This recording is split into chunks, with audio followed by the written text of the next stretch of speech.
It's so great to see Sara Johnson, whose entire series has been published by Poison Pen Press. Even though we sold it in 2019, I still think of her as one of my authors because I bought her original books. You sure did. You took a chance on me. Well, I have to say I was influenced by New Zealand, which is one of my very favorite places. And Sarah, who also is a huge fan of New Zealand and has spent lots of time there, has written a series in which a woman from, is she from South She's or from North? Raleigh, North Carolina. Right. Tell us about her. Well, she is better with postmortems than she is with men. She's totally geeky. She geeks out about fingerprints, but mostly she geeks out about teeth. She's 38 in this book. She's just turned 38. She's never been married. She believes lips may lie, but teeth never do. So that's a little bit about That's Alexa. a great line. So Alexa, in her backstory, suffered a serious burning injury from her stepmother. She has blamed her stepmother, although it's certainly possible that her stepmother was actually trying to save her from that boiling water rather than pushing her into it. But we all know, well, we should know by now if we read the news and all, that trauma can give you false memories or distort memories, and so we don't know for sure. But anyway, she does suffer from continual pain from the muscles that were That's burned, and right. so she's always That's right. trying to stretch and work them out, right? That's right. I have to say that when I was trying to sell the book, it took me about a year to get an agent. There were maybe 61 rejections, but so many of the rejections were positive that I kept going and I kept honing the manuscript. But one bit of advice I got was Alexa needed more of a backstory. So I gave her a literal backstory. I burned her back. Why not torture your character? It's always going to play well as the series goes on. Anyway, in the first book, she went to Rotorua, which, if you've ever been to New Zealand, is kind of a tourist mecca. It's really basically Yellowstone with overlays. And I went there. I've been to New Zealand 3 different times, and I might actually be going there for a long time, depending on how this election works out. But no, I'm really serious. um, Rotorua, I thought you captured it really well. And it's fun because there's a lot of, volcanic action, and there's a lot of the native New Zealand, the Maori, That's right. who, under colonialism, were suppressed for a really long time. Did you ever read a book called, I think it was called Green Dolphin Street? No. It was a British, this is where my age shows because I probably read it when I was, 15 or something. But it was kind of a classic, and I don't remember the name of the author, but it was written by a British author about a community in New Zealand. And, it was basically kind of a colonial experience kind of a book. But that's really all that we got from New Zealand for a long time. Except there is Nio Marsh. When I first saw a molten mud pot in New Zealand, I had never been to Yellowstone, and I'm like, I have to kill someone here. I mean, what a great place to dispose of a body. So I thought this original idea was original, but it wasn't. Nio Marsh, who is a New Zealander and one of the dames of crime, she killed somebody in a mud pot in her book. I think it was called Color Scheme. So I was not the first to do it. No, she only wrote 3 books set in New That's Zealand. right. She The rest were in actually, England. she was a theater person, and she commuted by ship, by liner, from New Zealand to England. And while she was doing that in the 30s and in the 40s later on, she wrote her books. So she had plenty of time on shipboard. There is actually now a Nio Marsh Award That's right. for The, New award Zealand in New writers Zealand. that That's was right. just published about the books. And Poison Pen Press actually published a biography of Nio Marsh. No, it was Marjorie Allingham. I lie. Okay. But we published something else about Nio Marsh. So my husband and I went to visit Nio Marsh's home, which is near Christchurch. It's south a bit, and over east. And there's a lot of tension between her family, her descendants, and the Nio Marsh Society about whether they're going to keep the house going because it's expensive, to Right. maintain something like that. I'd like to think that they kind of had, but when we were there, which was a long time ago, the first time, much of what Nio had actually left, because she lived into the 80s, 1980s, I think. A lot of the house still had, her life, artifacts of her life, and so forth. But up until recently, she was the only New Zealand crime writer who didn't really, and she really didn't mostly That's write about right. New Zealand, That's right. that anybody knew. But now there's Michael Bennett, His book. who are Oh my amazing, and he gosh. is Maori, and so he's writing from he's a Maori perspective, Wonderful. What's right? the name of the first one? I know his second one is Blood just something. yeah. And hilariously, no offense to the publisher here, but I love this story. They sent me, they were making a huge deal out of it. They'd acquired it, and they sent me a copy, and they wanted us to do something great with it. And I said, to do that, I really need to do an event with the author. And they said, he's in New Zealand. I said, I know, but we could Zoom. And they said, but he's in New Zealand. And I said, I don't think you quite grasp how it works on Zoom. I said, if I were to talk to Michael at 4 o'clock this afternoon, it would be 11 o'clock tomorrow in New Zealand, and he'd be up for that. So we sorted that one out. And it was really lovely to talk to him. He's since written a sequel. Yes, he has. And Better the Blood is the name of the first you're one. right. It's absolutely true. And somebody the other day sent me the name of a bookstore up for sale in Nelson, New Zealand, with a hint that maybe I should buy it. So all in all, But I do want to say one more thing about Nio Marsh, that one of the other ways, she's really good at killing people, and one of the other ways in her New Zealand books that she killed someone is she rolled them up in and I want to say bale, but what would it be of wool? Because this is New Zealand and the sheep, so the body was in a bale of wool. I'm like, okay, that's really good. That was probably an original way to kill someone. she wrote those 3 New Zealand books in her long series because of the war. World War II, where she couldn't get from New Zealand to England. And so those were her 3 books. And somebody, again, I can't remember who, a British author recently wrote a 4th book, quote, by Niall Marsh and that sort of thing, also set in New Zealand, and did a fairly decent job with it. But anyway, here we are talking, Talking about all other around. books. Right. When this one So is just we're going to talk about The Hungry Bones, and it's Sarah's 5th book in this series. And I apparently inspired it. So She did. Barbara said, why don't you set one of your books in Arrowtown, New Zealand? And if you saw this town, it is the most darling town. It looks like an old west town, and it's surrounded by mountains, and it has this beautiful golden river flowing right behind it. And I said, well, okay. But when I started researching everything that went on in Arrowtown, it was just the best idea ever, Barbara. well, really, the reason I suggested it to it is if you go to Arrowtown and you look around outside the town, which is sort of like Cottonwood, if you go beyond it, there is a Chinese cemetery. And it is one of the loneliest, saddest cemeteries that I have ever been in. And they told us what happened was that there were many Chinese men, only men, who came to New Zealand as immigrants in the 19th century to work in the mines, and they never went home. They never could bring their family in, and they could not get up the money to go back. I think there was there one ship where some of them tried to return and it sank, if I remember it right, off the North Island. I would love to talk about that, because it was Good. not the, it was the Hoi Hao, and this was 1902, and 499 Chinese miners were on that to go home, but they were all dead. So I had never heard of coffin ships before, or corpse ships, and they have such a strong traditional belief that you need to be buried where your family can tend to the grave. And if you are not, you are a hungry ghost. And that's where the title, The Hungry Bones, came from. And that particular second corpse ship in 1902 sunk off the wild west coast of the North Island of New Zealand. And so all those miners died twice. And it's just a beautiful story. This was 1902. There were no roads up in that area. It was settled by the Maori at the time.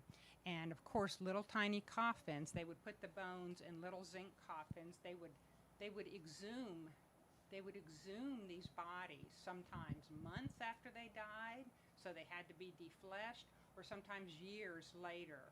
The belief was that strong that to have peace, you needed to go back to. They mostly came from southern China. So it was like insurance. If you bought a ticket, that if you died in New Zealand, you could still get home. And this boat sank, and then little tiny coffins and bones started washing up.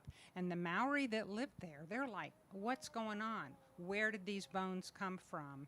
And they took those bones and they treated them so respectfully and buried them in their own graveyards next to their own people. And they tended those bones for generations. And they had this strong belief that at some point the ancestors of these people would come back and find them. And they did. I think it was, I'm really not sure, but I think around 2010 the ship was found, finally. It was 10 miles off the coast. And there was all this controversy about whether they should bring the bones up or leave them there. But word got back to the ancestors of these miners, and they got together and they came to New Zealand. They came to New Zealand and they met with the Maori, and they formed a deep, lasting friendship with the Maori.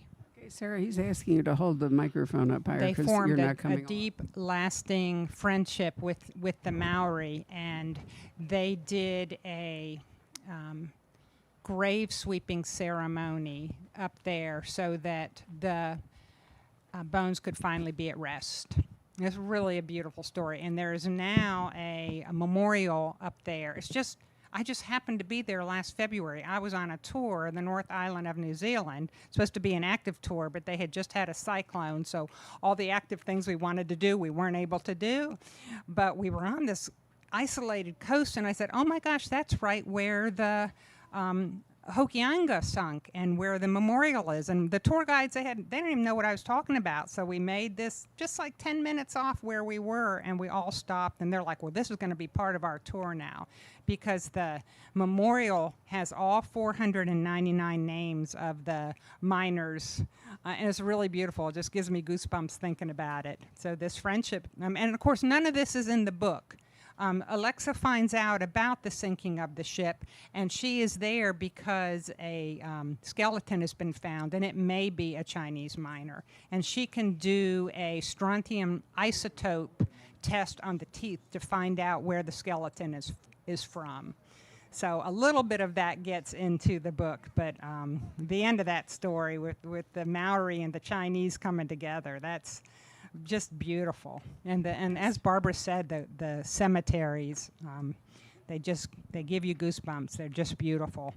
They are beautiful, but they're just so lonely. And you think They about, are. These people who left their homeland when they were, reasonably young and never went back. And never, as a rule, were never married, never had children. That's right. Because there were no Chinese women. And, New Zealand colonial, the British Empire and colonialism was pretty racist.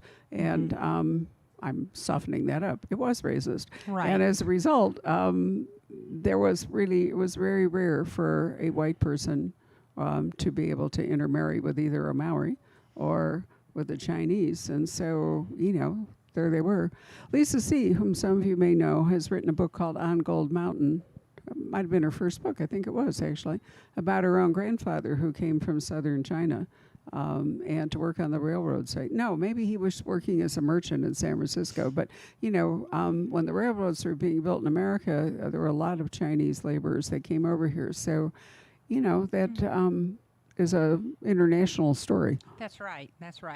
The Chinese in Arrowtown lived, of course, in marginalized area outside of town, and It was basically a shanty town. That's it right. was, just like black communities in this country That's have been right.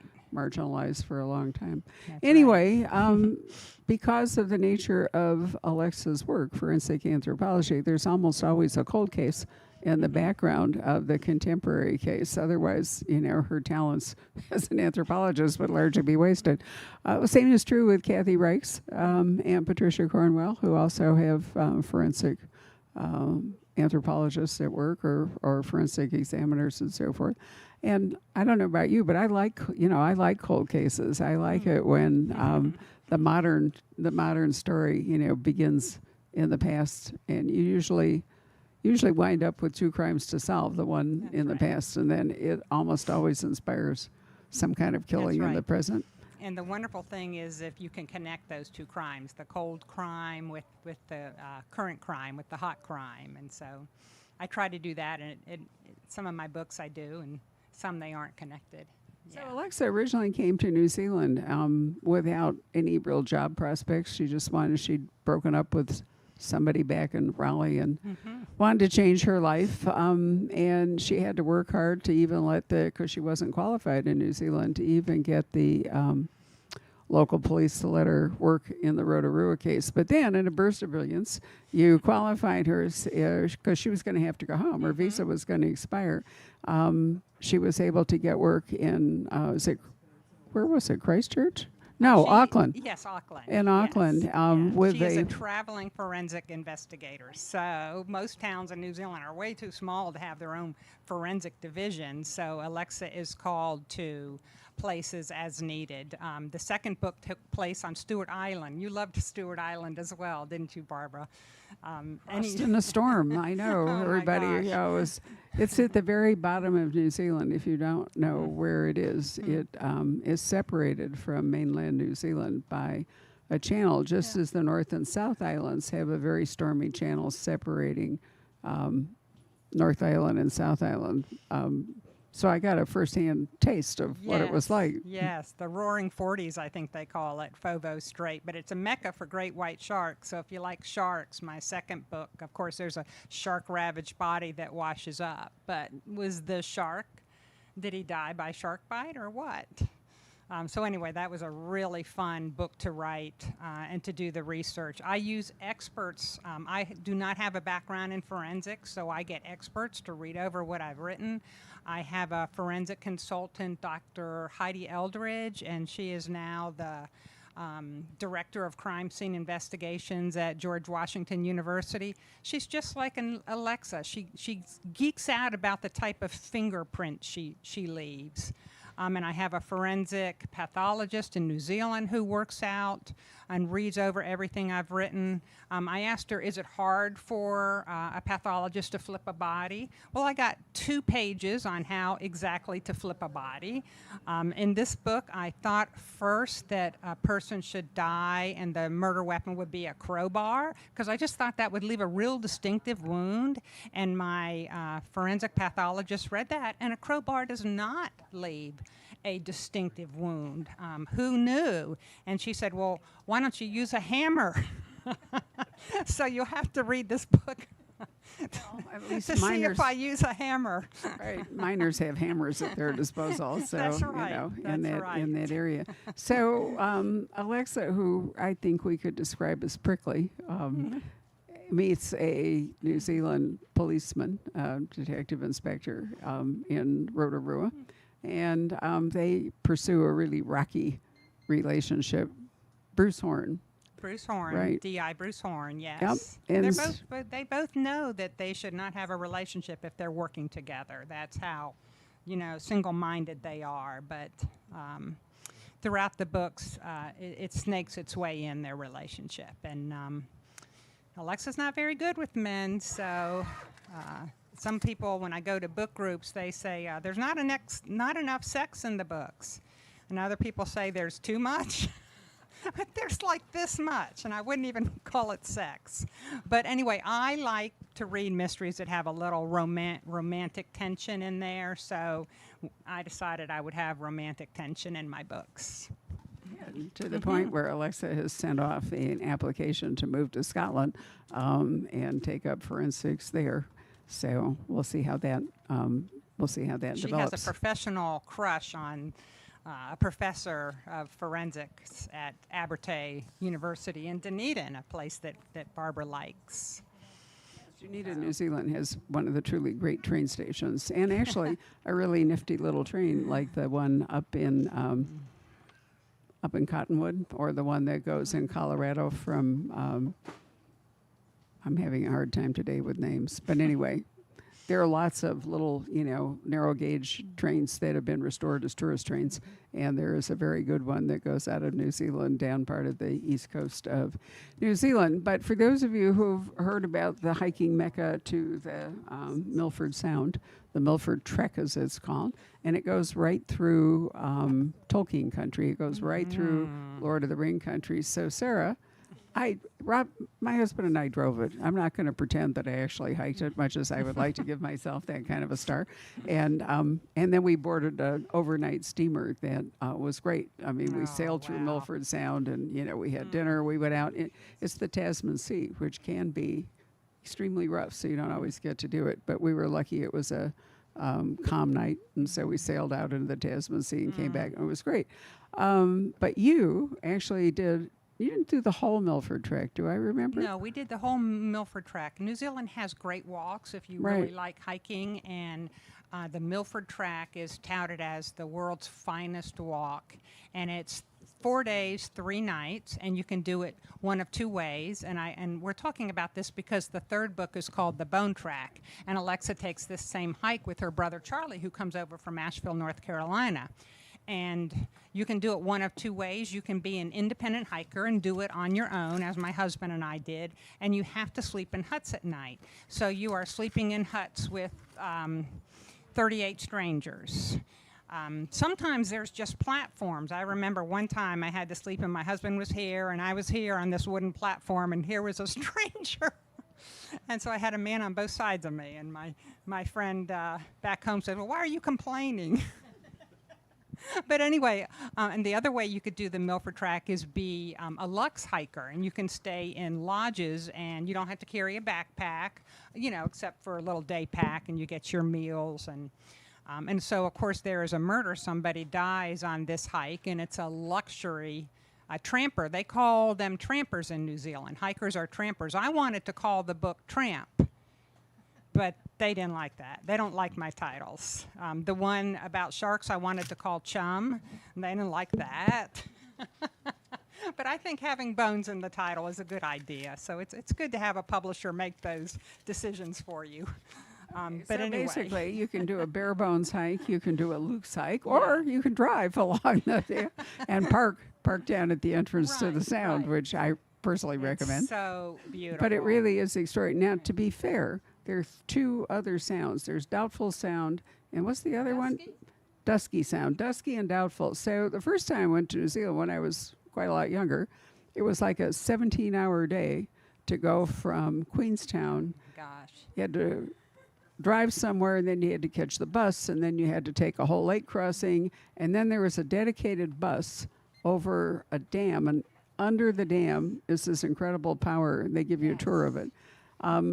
And the bus, when they finally got it there, it lives there. So the bus only does the 30 miles back and forth, back and forth. And when you get to the other end, there is a little Ford cruise ship that goes down to the bottom of Doubtful Sound We are talking and comes remote. back.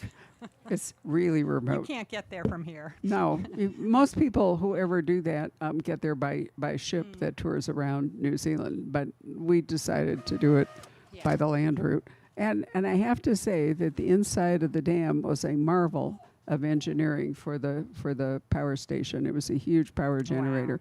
Truly was worth it. Today I might have more trouble with that long a trip, but honestly it was great. So, yeah. But Yeah. you've done your Trek book. So Yes. what was the 4th book? Tell us The that. 4th book was called The Bone Riddle, and sort of inspired by the pandemic.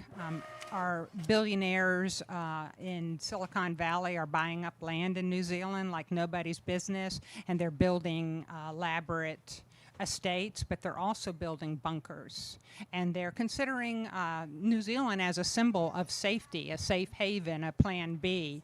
And so there is a bunker, and Alexa, of course, there is a body in the bunker, and who knows how long it's been there. And so Alexa has to go in the bunker and, see this body. Wonderful Peter Thiel, who has been featured heavily on the Right. news, is one of those guys. But New Zealand actually has thrown him out. You do know that. They exiled him from New Zealand.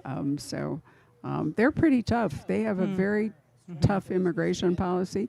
They also are extremely protective of their biosphere. You have to go through basically a like a whole wash when you step out in the airport in Auckland. You have to go through a whole thing to make sure that you're not bringing stuff. They confiscate if you have anything that looks like food. Oh, They take it away yes. from you. When I was there last February, a friend, Joyce, came with me, and all the dogs and all the guards surrounded her, and she had a banana peel that she had eaten on the plane in her backpack. And oh man, they almost literally didn't let her in the country. So they don't bring a banana on the plane. Having deeply researched that, they have an extremely benign policy towards bringing your dog. You have to quarantine it for 20 days here and then only 10 days in New Zealand. So Interesting. that part's nice. Interesting. But the other thing they're doing, and we really saw it on Stewart Island, and you can see it in the South Island, is that the settlers, the colonists, brought domestic animals and trees and other things from where they came from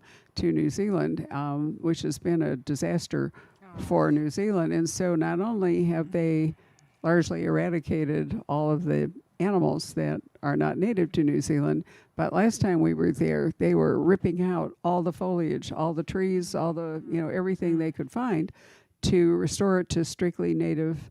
And Stewart Island in particular, which is the last refuge of the kiwi bird, they have put mesh all around the shores of Stewart Island to prevent rats and snakes. Well, can't remember if there are any snakes. No snakes in New Zealand. No, but rats. Anyway, from getting onto the island to decimate the bird population. And I mean, they are really serious about... It's a huge problem. They have a goal, 2050 predator-free New Zealand. There are no land mammals in New Zealand, except for one, and you wouldn't even really consider it a land mammal, a fruit bat.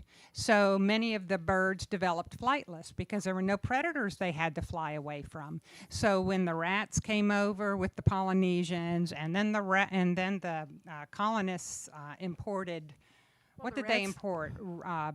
Rabbits and possums, and those animals are they love it there, and they're doing really well, and they're really decimating the bird population and the foliage, as Barbara said. I don't think the rats came with the Polynesians. I think they came off the European ships because there are rats everywhere, in the bilges and the ships. Anyway, I really commend New Zealand for doing that. Australia is also stepping into that because we went down to see, those little adorable penguins, the burrowing penguins. There's a wonderful burrowing penguin sanctuary below Melbourne. It's one of my all-time favorite moments traveling ever because these little penguins, they go out to sea and they leave their young in burrows up on the hillside. And it might take them 2 or 3 days at sea to collect enough food to bring back and to feed their children. So when you go there, it's like an amphitheater, and you sit on the beach to see all this. And at sunset, whenever it is, maybe it's moonrise, I think it is moonrise, the little penguins start coming out of the sea. And they toddle up past you, and they have little tracks, and they toddle along to feed their young. On the night we were there, this incredible storm arose just at the moment that the penguins were coming out of the sea. So there was thunder and there was lightning, and these are birds that are always in a huddle. I mean, they are never separate birds. They all went back into the ocean. They all went like this, saw the lightning. You could literally see their little heads going whatever, and they all went back into the ocean except for one, the littlest penguin. And he stood there at the end of the water, and he rocked back and forth. He went from one foot, we were all mesmerized, to the other foot. And eventually, I'm serious, he shrugged his little bird shoulders and he toddled up. And everyone in that place was like holding their breath and cheering for this little guy. And he toddled up and he kind of looked at all of us and he got his little, pathway, and off he went, toddling up there. And I mean, the guide said they had never, ever seen one of these What birds an experience. that would do something on their own. I know. I still think about it. I almost cry when I think about it. Well, but I wish you could have seen him because he literally rocked and then truly shrugged his little shoulders. It was amazing. It was. So, anyway, the Australians discovered that in this whole area there was, and I'm trying to remember, something was preying on the wallabies. I think it was dogs and cats, domestic dogs and cats were killing off the wild in a really big kind of camping, whatever it is. And the Australians came in and threw everybody out. They used eminent domain, and they took away every camper, little house thing, all the rest of it, so they could save the wallabies. And Rob and I you'd never be able to do that here. There would be lawsuits filed left and right, but the Australians went, nope, we're saving the wallabies, and just crashed all these people. And they didn't protest. The people that were there sort of went along with it. Wow, that's great. It is. Yeah. I love it. I love their whole psychology. And the New Zealanders as well are trying to take steps to protect their birds, and they have kiwi training for dogs. So the dog will know not to chase a kiwi.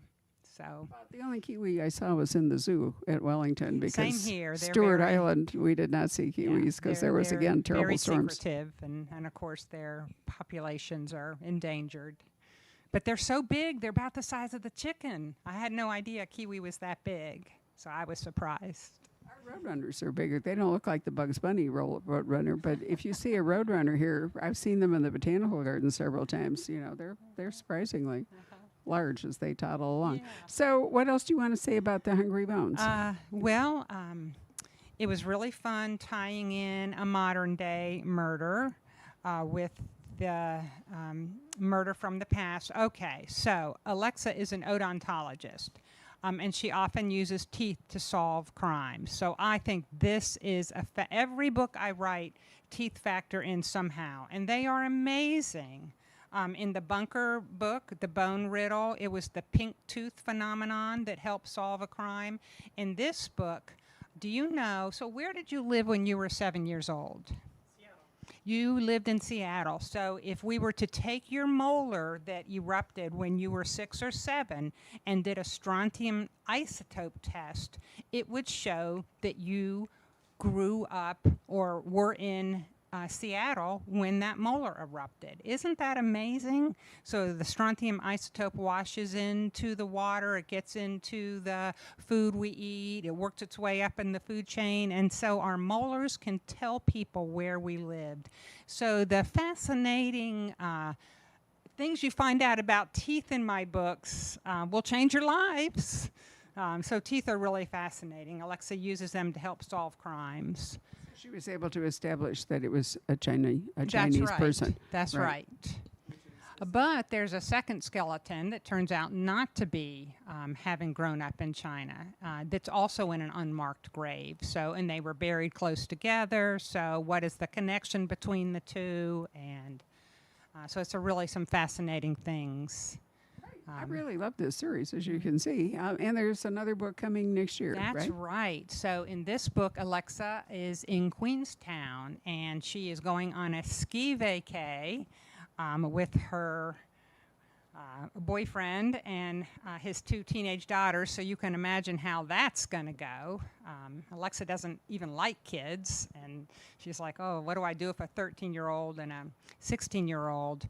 But, our glaciers are melting. It's so sad, and our glaciers, as they melt, so many bones are being found in the Alps and on top of Mount Everest or in the Himalayas there. Yeah, they just found a British guy recently, remember, that had disappeared, and they never knew for sure what had happened to him. He'd fallen off something into a crevasse, and then... Exactly. Well, so Alexa is called to Mount Aspiring, which is in Wanaka, or outside of Wanaka, and a skeleton is found, and she needs to do tests on the teeth to find out who it is and where it is from. And you can also get DNA, of course. Teeth are just amazing. They're just the most indestructible part of the human body and can withstand fire and ice. And so Alexa is on a glacier. So what could go wrong?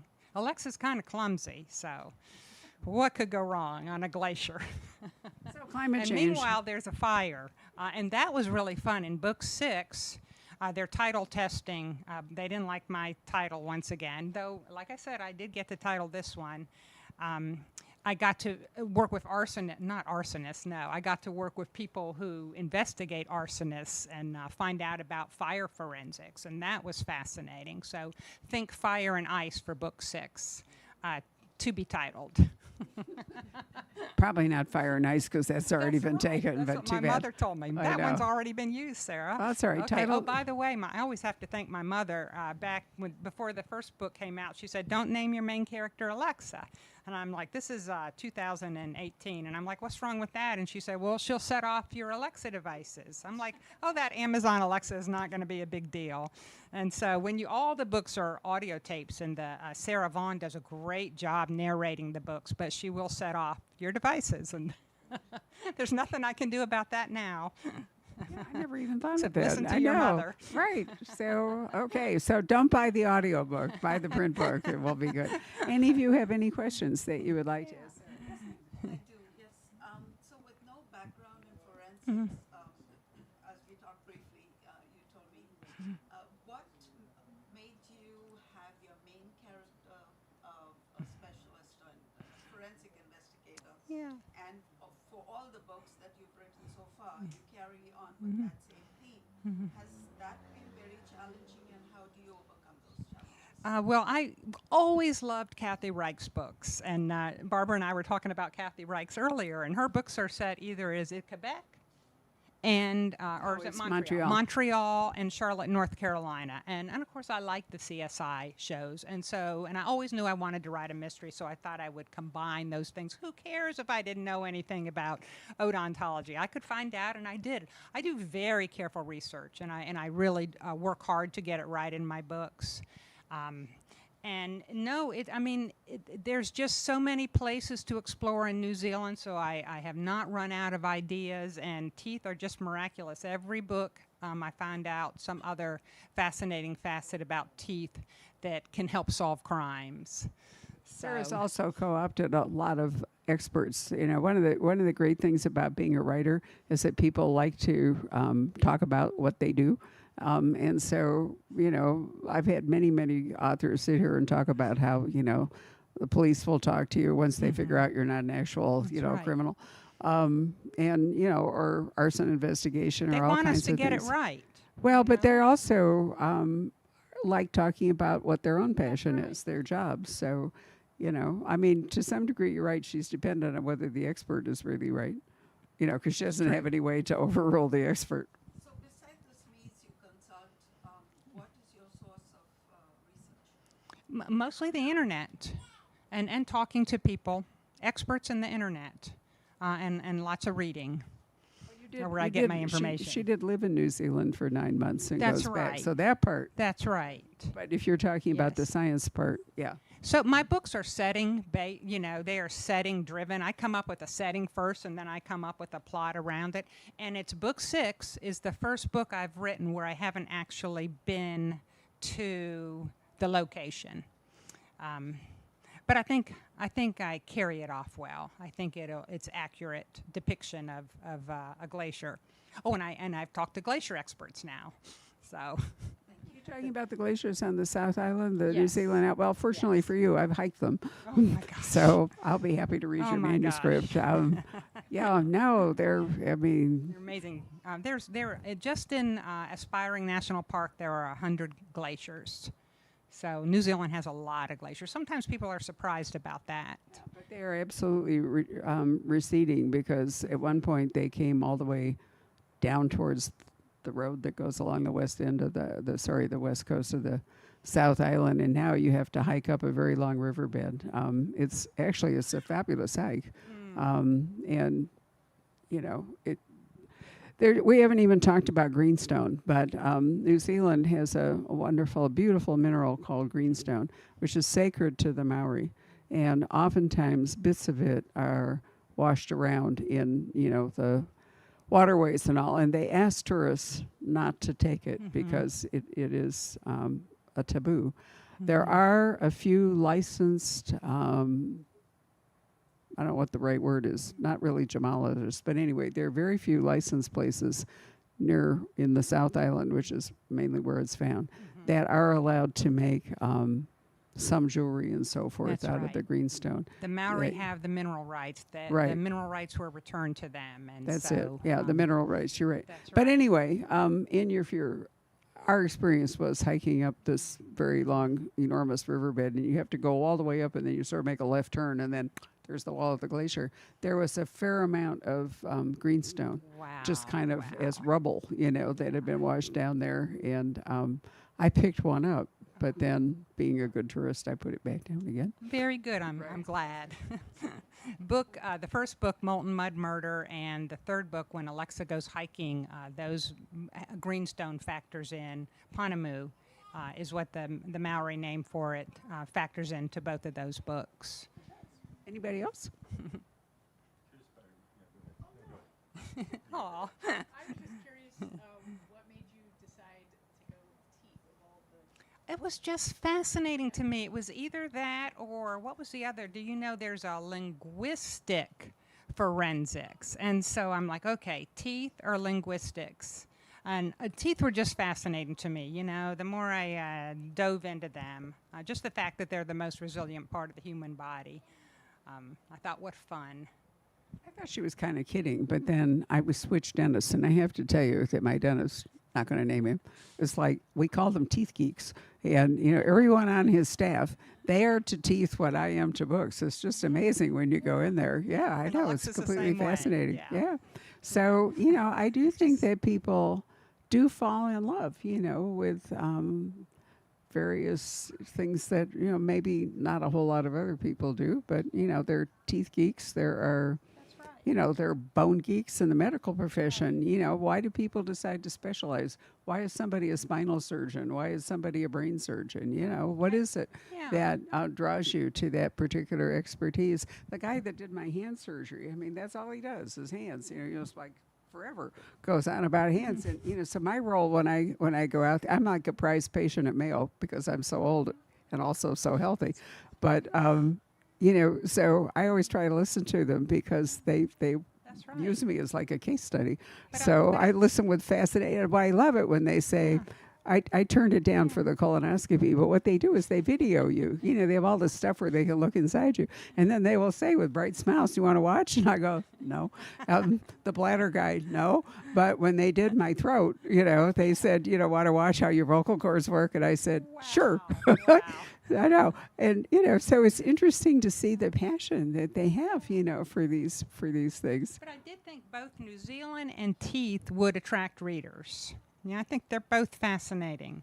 So Well, forensics, and she does more. Forensics, She yes. does more than teeth. That's right. She does fingerprints. She does a whole lot of stuff because you can't be that narrow a specialist if you're traveling around to small towns in New Zealand. So there's a lot of other technology That's right. in her book. And I will say, as a gosh. little shout out to Sarah, that her forensics are far better than early Patricia Cornwell, who made a lot of mistakes in her forensics. Well, thank you. There's So- such cool stuff out there. And real quickly, in book 4, The Bone Riddle, there is a handprint. Do you know the FBI has a palm print registry, not just fingerprint? And she is able to bring up a palm print on a jacket that is a very vital clue. And she uses this machine. And when my forensic expert read over that scene, she says, "Oh my God, that is so great. You got it right." But she said, there's only 2 of those machines in the U.S. They're so expensive. So I can have a little machine in fiction. A portable palm print reader. A portable I love palm. it. Right. So, Well, it's true, but you really wouldn't have one in a tiny If you lab do like that. But in international my tr- book, you do. Yeah, but think about it. If you do international travel in and out of the U.S., it used to be really fairly cumbersome. And now if you're in global reentry, when you get to the airport, you just walk by the camera and, they check you in.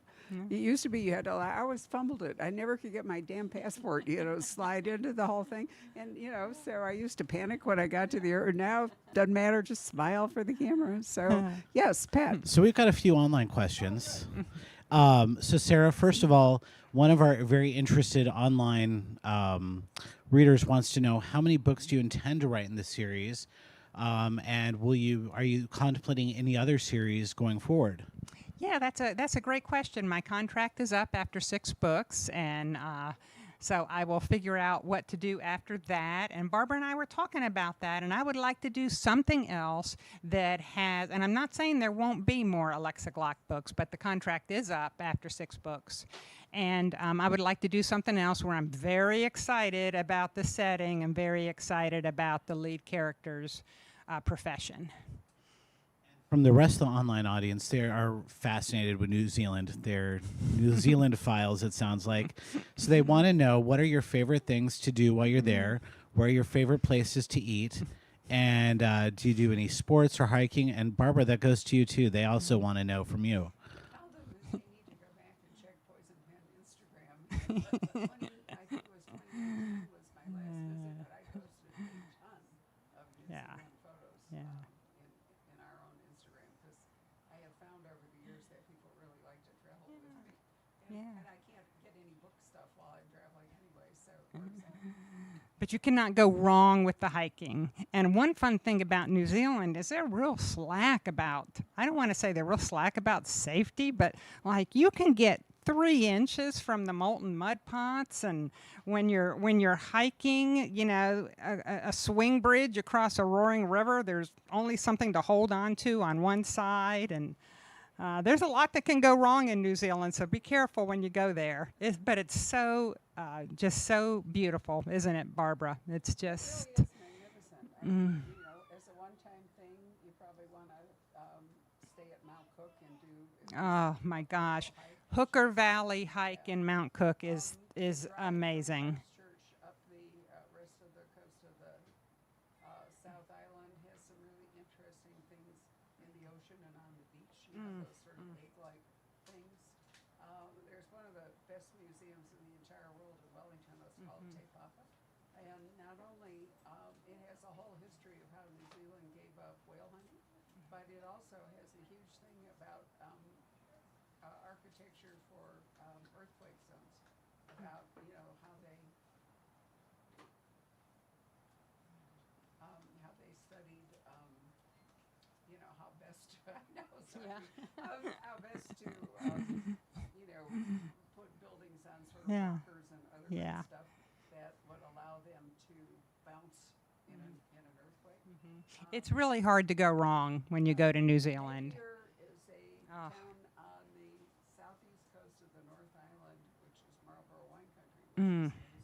Napier was pretty much leveled in the 1930s by an earthquake, and because it was the 1930s, the town was all rebuilt in Art Deco architecture. It is just amazing, and it's right on the sea. Yeah, but I mean, it is one of the truly great Art Deco, architectural gems of the whole world, and they have a festival every year to support, to support that. Go to New Zealand and try all the wine. They sell hectares of wine the way other people sell lots for subdivisions. No, I'm really serious. You can drive around, and there's great acreage here, the whole bit, and amazing food, great seafood. New Zealand, interestingly enough, because of the colonists who brought deer to New Zealand, which was not native there, is the major exporter of venison, and Germany, which eats tons of venison, is their major. So they, just like Argentine beef goes to Europe, New Zealand venison is huge. Yeah, Your deer mic has farms died. everywhere. Your mic has died. I'll swap you. Oh, did it die? It died. Oh dear. Okay.